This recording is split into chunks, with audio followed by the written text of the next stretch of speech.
Welcome back, ladies and gentlemen, for another episode of Generation Me. I'm your host, Quentin Wimberly. And I'm your co-host, Keanu. And today's topic, we're talking about when to let go and why is it so difficult to let people go. Would you like to start off or should I? Definitely start this one off. I'm lost. Okay. This topic was brought up in a conversation today when I was at work. And essentially, I was asked when and how to let someone go. And this is a tough topic for a lot of people because oftentimes we will warp our life around people we care about and love, and we'll tie ourselves to that person sometimes so tightly that imagining not being with them can be a scary reality. But I do believe if it comes to your own detriment, then you have to cut the cord. I'll give a little background on me. One of the things I'm really working on, and I've been working on for years, is knowing when to walk away from a situation that is not benefiting me. I've had situations where, whether it's a marriage or friendships or toxic, parasitic family relationships, and it took a lot because everybody that in my life, they mean something to me. They bring value to me, but it's not always the case the other way around. One of the easiest things to do is to, and yes, it was brought up in a Tyler Perry play, but it does actually have some validity on a psychological front. You should write down essentially who this person is, what they bring, what kind of value they bring in your life, what kind of value you bring to their life, and just see how that matches up. Then you take it off the paper, and into your personal life and start looking at your text messages. See how often you check on this person, how often they check on you, how often you call this person, how often they call you. If you start to notice that there's a situation where you're doing majority of the reaching out, you're doing majority of the work, and the relationship is only surviving because you are putting the effort into it, then you might want to evaluate, is it worth continuing? Is it worth keeping? Because if you're putting most of the work and it's starting to become a issue for you, but you don't either let it be known, or you let it be known and the person kind of brush it off, that tells you exactly what, who and what you are to them. Do you have anything to say? Keep it up, old man. So walking away can sometimes be transformative because there's a psychological term called learned helplessness, right? And it can apply in some situations, especially in situations where the person that you're attached to is funding your life, or they keep you where you are in life in some type of way, whether it's financial or emotional, and that person has made you essentially dependent on them. And to me, I don't think any adult human, should be dependent on another one. Whether you're in a person's life or you're not in their life, your lifestyle shouldn't dip so drastically that you find yourself in a dire situation. Which is why I believe you should have your own money. I believe you should pursue your own education. Even if you're a traditionalist, I'm a traditional man. I do believe in my woman staying home and I pay all the bills. However, I'm not opposed to or against my woman working, saving her money, and using her money for whatever she want to use it for. I'm not against that. Some guys may be against that. I'm also not against 50-50. I'm not against that. Whatever works for you guys, let it work for you guys. But just keep in mind that, as my son said last podcast, divorce rates are 50% divorce. So if you have a 50% divorce rate, that's a 1 in 2 chance that you may end up divorced. And then if you're divorced, what happens then? Yeah, you can get alimony. If you have kids, you can get child support, but it's not something that's sustainable. Because when a kid turns 18 years old, then now what? So I do think people should work on being self-sufficient, which is why I said in the last podcast that I believe a person should work on themselves. They should figure out who they are, what they want, what they need out of life, what they value, and try to find somebody who is equally yoked like they are. I do think that's very important. You have anything? Yeah, I mean, I think that, letting people go and all of that is very, very hard, especially when you put in so much time, energy, effort, and money into it. Um, I mean, people are every day we constantly grow, we constantly learn more about ourselves. And so when you're in a relationship, there, especially in the beginning, there's going to be a lot of things that you learn about each other, as you guys should. Um, but at what point, if there's like a lot of issues going on, at what point is it where, like, you know what, this is not going to be end up being worth it? It's just too much. Like, let's say you get someone and you have to basically rewire them as a person. How do you know when it's where you should stay and actually help them because they can be somebody Mm-hmm. good one day, versus where, you know what, I'm not doing this. I'm not doing this because if I do this, it can work, but then they can end up leaving me behind and all of those things. And even extreme cases where, for example, let's say you're with a girl or a guy or whatever, and you have a family now, right? And Mm-hmm. let's say you end up learning that that person's only with you because you make their life easy. Not even because they really care about you so much. It's more so they care about the type of life you bring them. Do you let go of them or do you keep them? And let's say you're the type of person where you're like, I have a family. I don't want to break my family Mm-hmm. apart. I don't want to have to do everything all over again. Look for a woman or a man, whatever you like, and start from scratch. Do you just stay there because they're just there and you don't want to break your family up? Or do you move on and let go and try to find something that's more fulfilling in terms of like the relationship itself? Okay, those are very, very, very good points, and I feel like that's the main meat and potatoes of most people's dilemmas.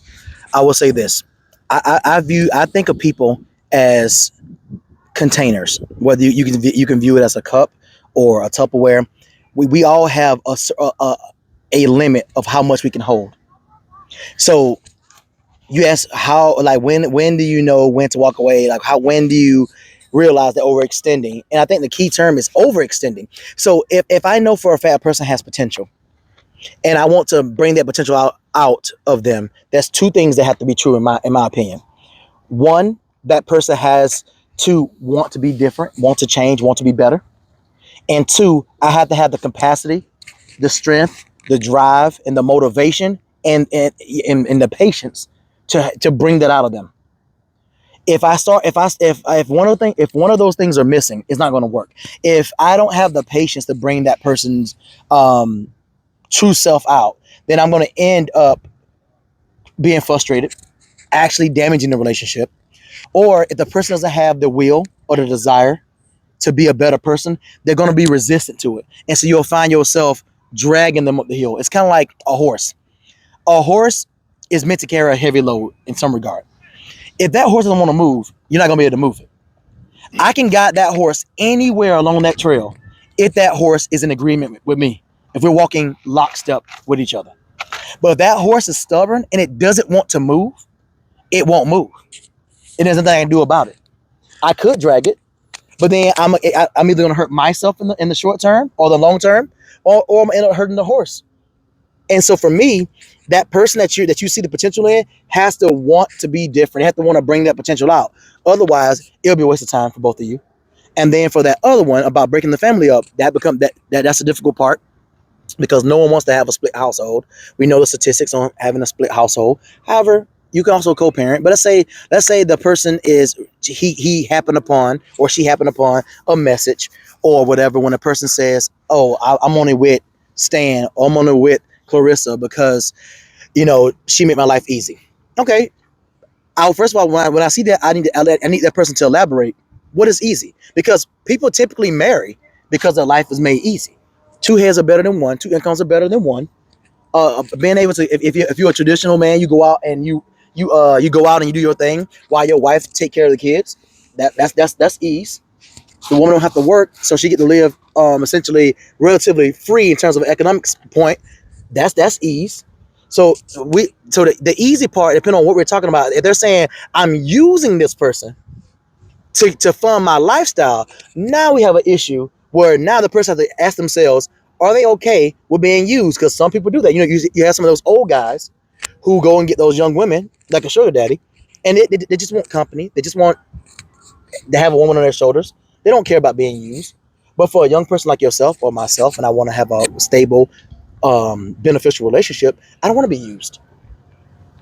Or like we said before, I want our relationship to be symbiotic.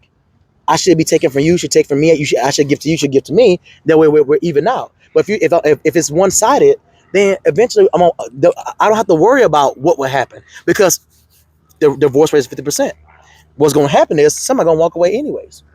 So when it comes to like helping people, you mentioned that as long as they're willing to take the help and all of that, then it's good. When does helping that person stop? Let's say they are always open to being taught and always open to fixing a problem. Let's say it's a continuous thing, different problems, nonstop, different problems. It's a continuous thing. When do you know when to let go and when to stop trying? Okay. And let's say you oftentimes, a lot of the you'll get into an argument, you'll settle it, it'll be okay.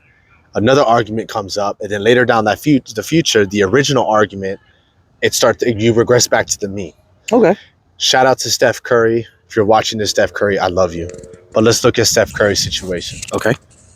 His wife said something along the lines of, I never wanted to be married, I never wanted kids, and that she's essentially jealous of his life. Steph Curry is richer than majority of men out here. Yes. Sorry, I hate no shade. It's true. Majority of people out here. 99% at least. So he's funding a lifestyle that most people will not be able to fund for their partner on average. Her life is provided for. Obviously, I don't know the details of their life, but she definitely doesn't have to work if she chose not to, for sure. So for him, does he let go of that? Or does he keep it all together? He has 4 or 5 kids with her? Yeah, I think it's like 3. So 3 kids. Well, that's a good question. I think, and that's where that equally yoke thing comes into play. Like I said in the last episode, so go check out episode 4. I think episode 4. Oh, yeah, episode 4. Go check that out. I mentioned that a person should definitely know who they want, know what they value, and make sure that what you value is also valued by that other person. So she said she never wanted to be married. So when a person say terms like definitive terms like never, that means that prior to him going to the NBA, she didn't want to get married. She probably liked him. She probably wouldn't mind dating him, but she never wanted to be married. That's something that Steph Curry, as a man who is vetting her, should have picked up on. And so go ahead. So my whole thing to her is, if she never wanted to get married, then why even entertain any of that? Because she knows what she gonna get out of it. Exactly. At the end of the day, if you tell me struggle versus not struggle, I'm probably gonna choose not struggling. And I think she did that because she wanted a better life. She probably thought sorry ass world out here. I mean, she probably thought that she could handle it. Honestly, she probably thought she could handle it. And then when the adulation started coming, and you kind of see it a little tiny bit with Michelle Obama too. She made mention of that before. You saw it with Jada Pinkett Smith. I feel like anybody, or even Mary J. Blige's husband with her, I feel like anybody who is the husband or a wife of a great man or woman, they feel like they're left in the dust because that person is getting it's all about Steph Curry. We know who Steph Curry is. We wouldn't even know who Ayesha Curry was, who she was, if we didn't know who Steph Curry was. Like, not everyone has the grace of a Savannah James. How LeBron James' wife is. Like, she has grace. She understands that she understands that her and him, they're a team, and that there will be no LeBron James without her. He said so himself. And I'm pretty sure Steph Curry have given her adulation and praise and support. I just believe Ayesha Curry wants to be equal to him in some way. She probably felt like she had a talent to be on the same platform. It could be delusional. Because what talent? She cooks, I guess. I don't know. I'm not gonna pretend to say I don't know what or why or how or any of that stuff. Any of the Dr. Seuss words. Horton, like you say, Horton Hears the Who. All I have to say is shout out Savannah. If there's any Savannahs out there, come my way. Slide into the comment section, please. So my question, really quick, and I don't mean to interrupt. I apologize. Go for it. So you mentioned that Steph Curry probably didn't do the vetting in the beginning, which is possible, but we don't know, right? Yeah, we don't know. Marriage is a very serious thing. At least to me, it is. No, it's to every. So my whole thing is, last time I checked, is majority of us that do get married in a relationships do adult things. We're mostly adults, right? Yeah, we can agree on that. I can agree. Why in the hell is it my job or any man's job or even any woman's job to figure out if that person wants to get married or not. That person needs to make it known. Stop playing games. Be honest. Be straight up. Why? So You can do all adult things. You can go drink, you can go party, you can do X, Y, and Z. You can do essentially almost anything you want. But why is it that I must vet somebody? Why is it like, why can't you just be honest? Do you want to get married? Yes or no? That's something, honestly, like a conversation should always be had when you're dating somebody, especially if you're dating them for 2+ years. yeah, I think I told you I think societal pressures kind of get in the way of that sometimes. Like if you put most But people, what pressures? No but one is no, pressuring. but Like, yeah, if but yes, I'm it with is. someone, right? For example, 2 years. Sorry, Go ahead, go for it. 2 years. I simply, first off, a conversation about marriage should at that point be had. But it's very rare. It almost never does. Why? Because people don't like when people like nowadays. I can't speak for back in the day because I mean I know people who date each other for like a month and got married. Like, Aisha Curry or whatever her name is not from these days. She's from way Steph I Curry know, era. but you're talking about now. You mentioned yourself, so therefore it makes it relevant to this. Well, yes, but you're saying that back then it was a certain way. But what I'm talking about back then, it's all the Aisha same. Curry is my age. So I'm talking about when I say back then, I'm talking about 70 people born in the 70s, people born in the 50s and 60s. They courted and then they got married and they stayed married for like 9,000 years. In my age, because I'm in the 80s, and then so I'm still relatively young, and so I still count in this, it kind of sort of in this generation. I'm still traversing these waters too. What I'm saying is, back in the day, in our parents' age era, your grandparents' era, they dated a little bit different. They understood that the ultimate goal is marriage. Like you mentioned last time, people ain't they don't have time for that. They're here for the instant gratification. They're here for the here and now. So when a woman happen across a man that's worth something, or a man happen across a woman that's beautiful, they're stuck in that moment of like, let's have fun, let's enjoy life. Like you said, 2 years. I said we 2 years. Maybe that conversation was had. Maybe she said, yeah, I don't mind getting married someday. But then most engagement, most proposals, they happen by surprise. No one knows. No one knows that there's a proposal is happening. You can still say no. There's no pressure. There's not a gun to the head. But think about this: how many proposals have you seen? You can find them online, yeah. But majority of proposals, people will say yes. I even told you about the video. I mentioned in the last video that a woman said she said yes because everybody was looking at her and she felt pressured to say yes. So you tell me that, yeah, sure, you may feel pressure to say yes, but you mean to tell me that behind the scenes, when you get home, you sit down and be like, hey, I don't want this. Like, I don't want to lead you. I don't want to lead you to a certain direction that's not going to go the certain way it's supposed to go, X, Y, and Z. The reason why I said yes is because there's a lot of people. I didn't want to make a big scene. I don't want to embarrass you. I have respect for you, X, Y, and Z, but I can't do this. Yes, yeah. Now you. Where are the true adults at? You're exactly. You're speaking about an actual adult. You're speaking about true introspection, which we know majority of people don't do, because if you had introspection, you actually wouldn't follow trends. We wouldn't have people making these rash decisions. You actually be able to sit down and actually understand and know what you actually want. But most people say, I don't want to be embarrassed. Again, even we like from last conversation, people walking up to ask someone for their number, girl or guy. Most people don't want to fear rejection. So instead, they say nothing. Same thing with this. If I say yes to your proposal, and then I was to reverse it, then that person, you never know what the other person gonna do. They might go online and be like, oh, this girl, she tricked me, she lied to me, she carried me on, wasted my time. Then everyone might be like, oh my God, people are really driven by how other people view them. Right, but it's like at the end of the day, like, it does not matter how people view you. What matters is what you're doing for that person. It shouldn't matter, but it does. Care about. You're gonna lead that person to a life that's not what it should be because you're doing something that you don't really want to do. What does that mean? You're not going to put your all. You're not going to do X, Y, and Z. You're not going to put up with a lot of stuff. You're going to make it way more difficult than it needs to be. I don't care what nobody thinks. Yeah. I said we don't care. When I'm with someone, it's me and that person, and that's it. But when it comes to like the does that person you're with, does she care? Because that's right. What's going to matter. She has to not care. And right, she has to not care. But again, like, the maturity needs to come through. But all in all, my whole thing is, does Steph Curry let go or does he stay where he's at? Well, so yeah, getting back to that. So like, when to walk away, like I said before, when is the embarrassment enough? Like Will Smith and that whole Jada Pinkett, what was that term she used? It was a entanglement. So my thing is, when is the embarrassment too much? Will he have to have a Will Smith slap a Chris Rock moment, or do they talk about it in couples counseling? Does she come to grips with the fact that she would never be as great as he, or does she say, you know what, I'm gonna find my own lane and try to be great in my own lane? And you know, a lot of people have not used their husband's or wives' last name to get deals.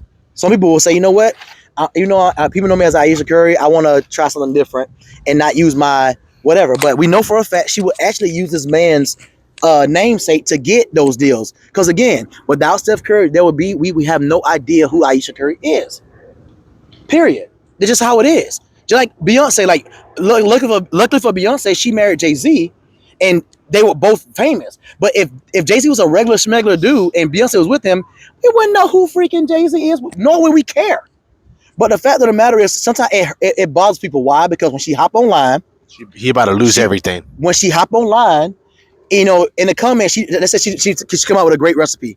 Then all of a sudden someone say, well, you only got that cookbook because of Steph Curry. I thought she feels that, and she feels some type of way, and she allows it to infect her and then warp how she views her man. But whether or not, I'm gonna answer your question, whether or not he should leave. First of all, it's contingent on Steph Curry. Me personally, I would talk to her about it. If she doesn't change her ways, yeah, I'll leave. And I can understand that she don't take probably half my money, and then I'm gonna have to split the kids' attention. But if I have $500 million, you can take 250. I'll be fine. I'm still playing the NBA. I still have endorsements. I'll be rich. Michael Jordan got divorced. Michael Jordan got divorced by with Juanita, and he's a billionaire now. It's the craziest thing. I mean, it sucks, sad, and that's why it's very important. As fuck out here. That's why I say it's very important for people to truly get to know who they're messing with, who they're dealing with. Again, stand because a kid. No. Yeah, but people always change. Like, that's what I'm saying. But especially with titles and stuff. But not that drastically though. No one. You can't tell me a person is caring, loving, and then all of a sudden, like after they're caring, loving for 2 or 3 years, and then they get the marriage, they get the ring, and they're not caring, loving. Now sex drop off. Now sex does drop off. Like for her, right? It seems like in a way she's envious of him. Envy can definitely bring. But she probably always was envious of him. I think she probably always was envious of him. But Steph Curry's why a very even get dude. married? Like, if you are envious, like that don't make no sense. Because someone else will take that man. I know it's then crazy. So be it. But that's the mental that's the mental dichotomy that people go through. People need to stop. They want their cake, and they want to eat it too. Well, why would you want a cake you don't even are interested in? Like if it's a cheesecake, you don't like cheesecake. Because that cake is very, very rich. That cake give you access. I don't know how many subscribers she has. And I don't mean to rag on you, Aisha Curry. I don't have no issue. I'm ragging on you, Aisha Curry, if you listening. So I don't have any issue with you. But the fact of the matter is, like, if without Steph Curry influence, she won't have, probably a couple million subscribers. Again, there's some people who get their subscribers on their own, like the Instagram girls or the people who have really funny content. But if you have a segue to that subscriber count, yeah, she gets a lot of her attention. Matter of fact, the fact that we're even talking about this is because of Steph Curry. She mentioned his name. Just like when Michelle Obama talked about Barack Obama, you know, she's famous in a way in her own right, and she's very intelligent. She's a lawyer, but her name is what draws the attention. I'm just a little bit confused on the part that she said that she feels like she's being held back to do her goals and all that. I'm confused because Steph Curry is a hardworking man.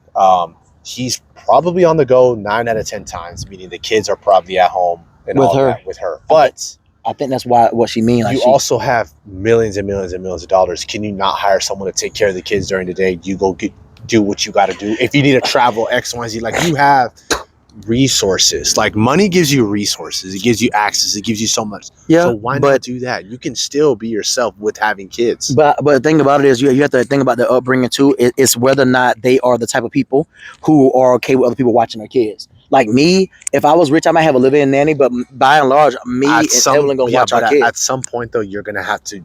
If you're really adamant about being someone, quote unquote, and you really feel held back, you're gonna have to suck it up, and you're gonna have to go on ahead and sacrifice. It's gonna be a sacrifice no matter what. Like if I were to want to, like, it just comes down to her not wanting to sacrifice. If that's the case, so that's her problem, not a Curry problem, not her kid's problem. It's her. If that's the case, yeah, you're right about that. I don't think. I mean, she's a roundabout way blaming him.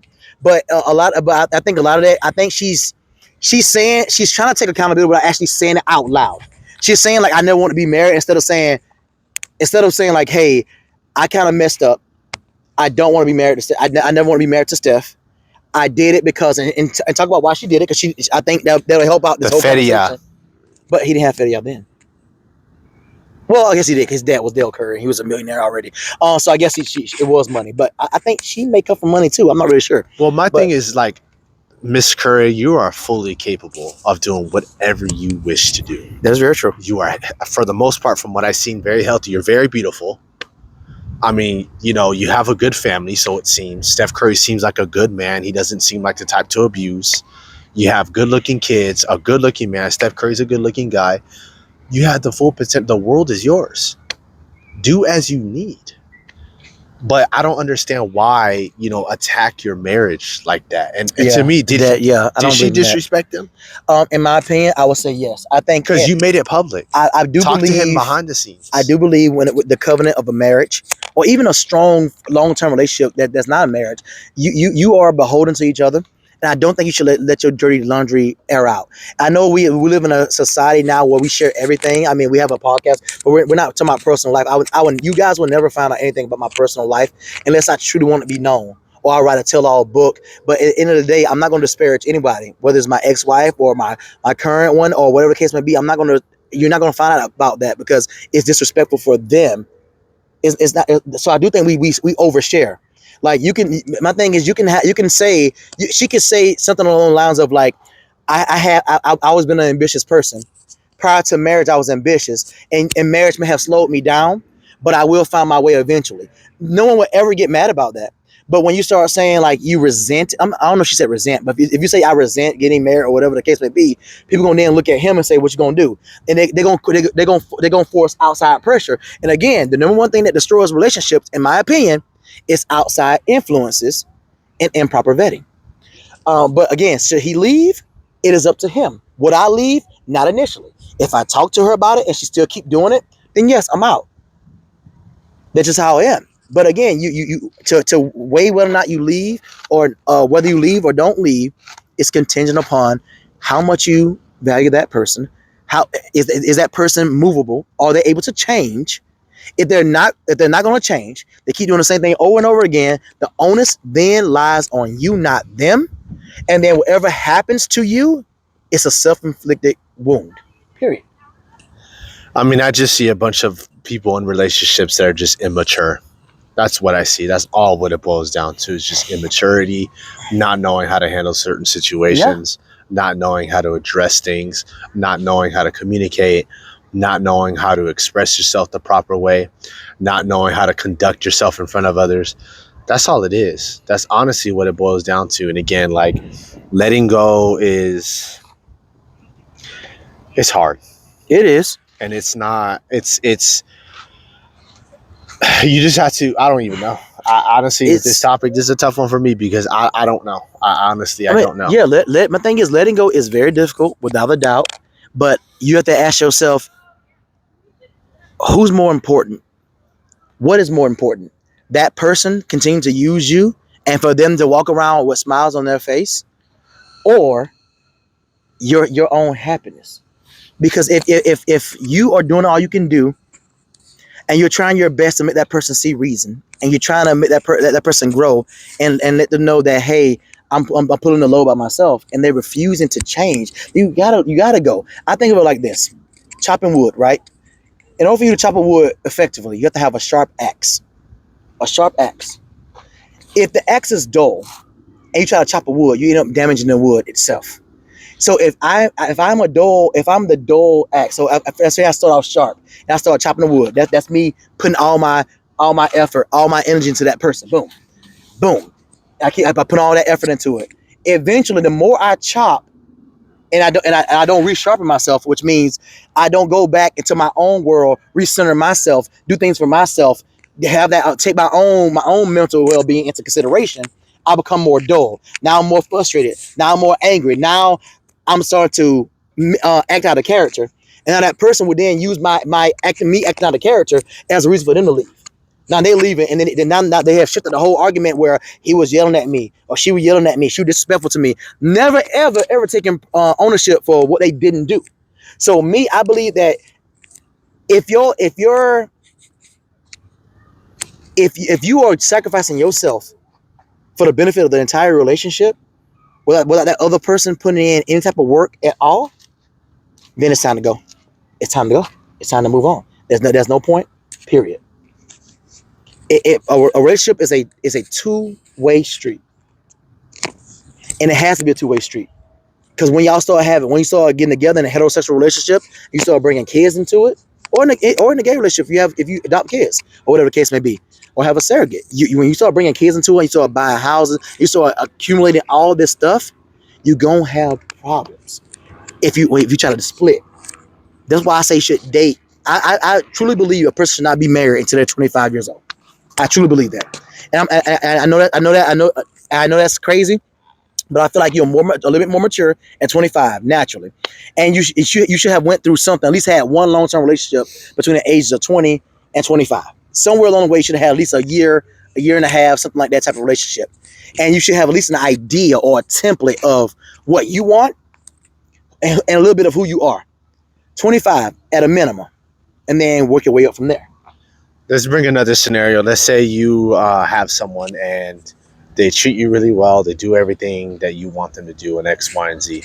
Okay.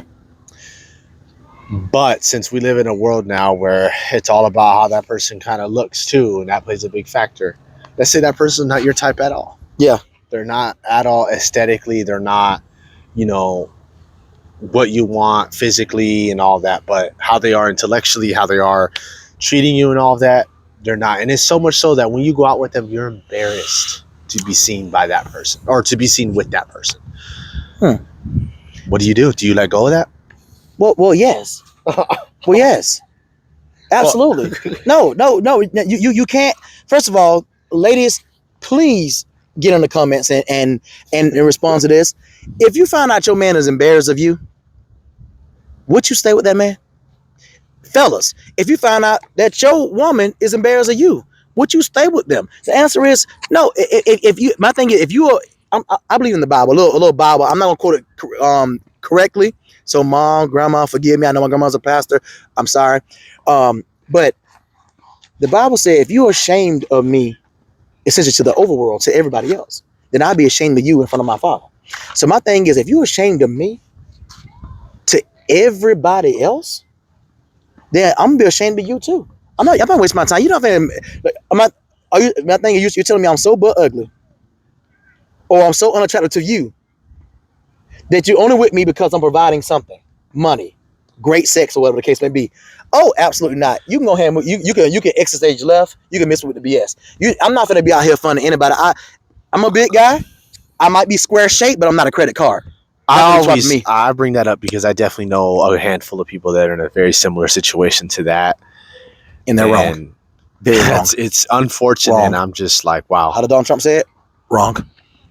I just, it's just curiosity. But I feel like at the end of the day, though, like putting that to the side, I feel like we all use each other for something. Yeah, but then symbiosis. Yes, we all use each other for something, but it has to be on an equal balance. So let's say you have someone who, let's say a girl is using a man for his money. She don't really care about him, but he cares about the money. She cares about the money and the lifestyle he brings. Mm-hmm. But the man cares and loves the woman because of how she looks, and to him, that's what he values is her looks. Then guess what? They're equal. They're equally yoked. She care about money, which he has. He care about how she look, which he has. They have each other. That is a perfect. That's a match made in heaven. Sorry. Do you think that relationship is going to be fulfilling? If what they value is superficial, like looks and money, and they both are getting that, yes. Remember, fulfillment is contingent on the person.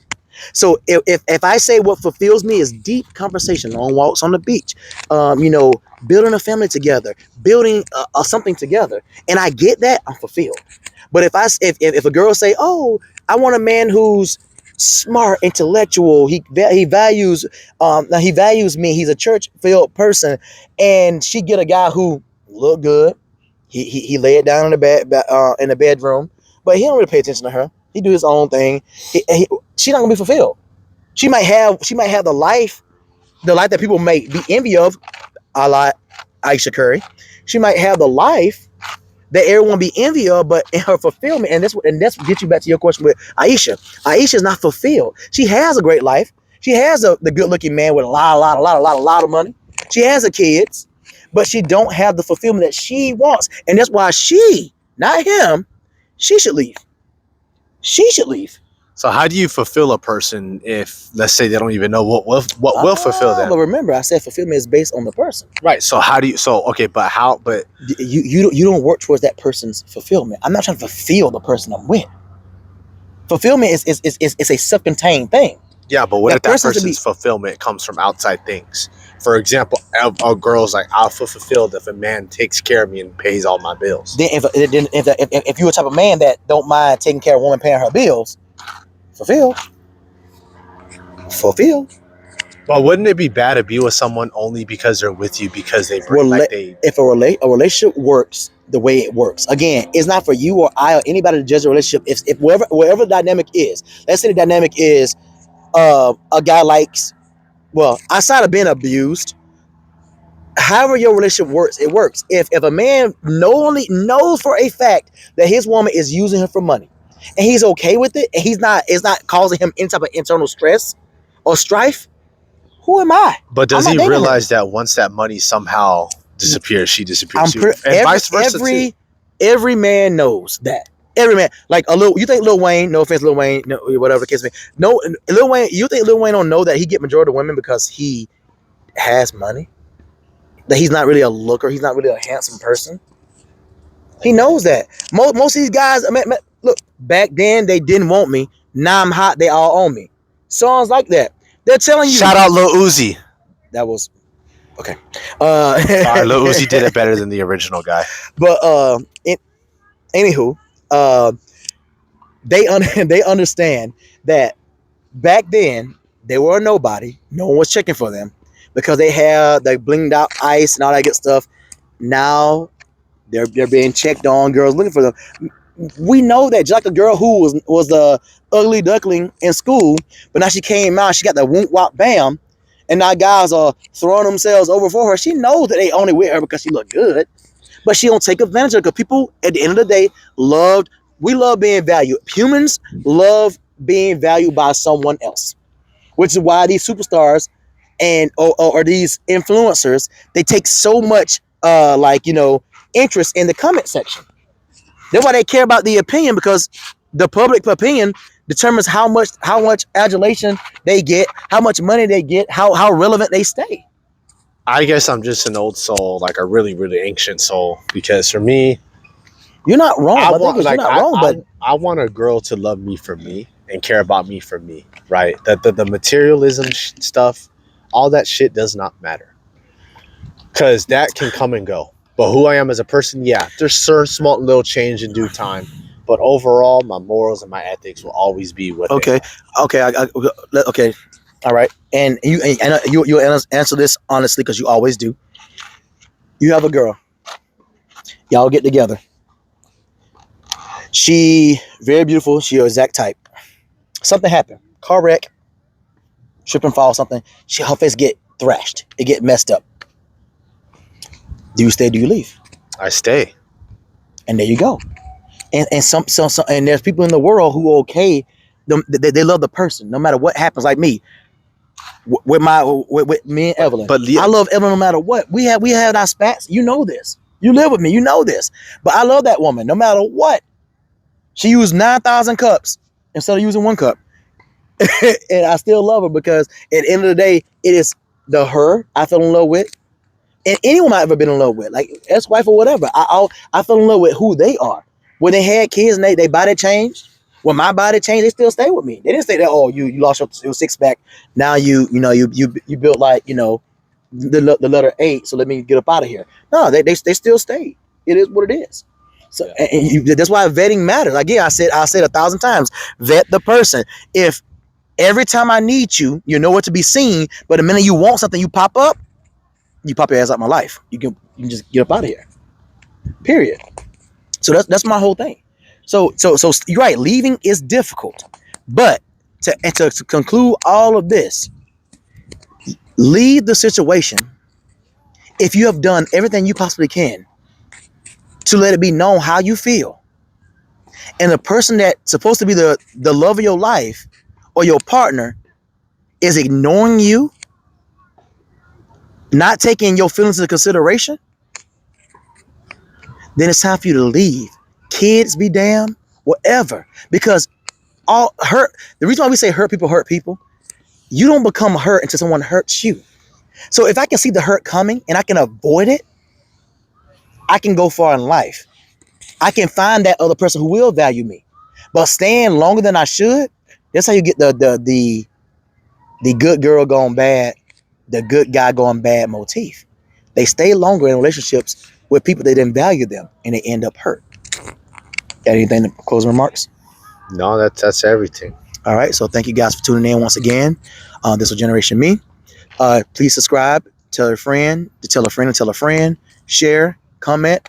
And if you have any suggestions for any topics, put in the comments below.